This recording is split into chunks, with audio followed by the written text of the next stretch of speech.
让我们来看看到底发生了什么。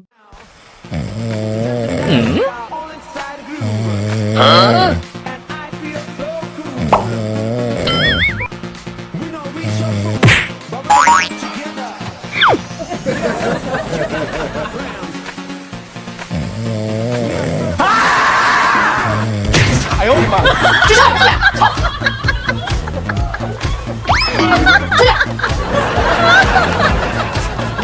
你谁的爸爸去厨房睡啊？就这样，孩子爸爸睡了3天书房。干嘛呀？睡觉呀。不用了，今晚不用睡书房了。真的吗，老婆？意思你睡书房？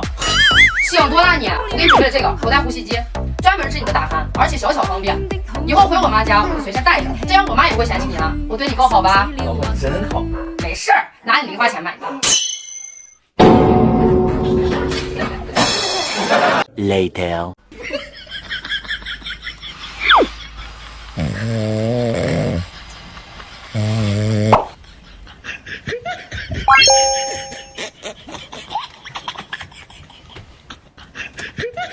10分钟后，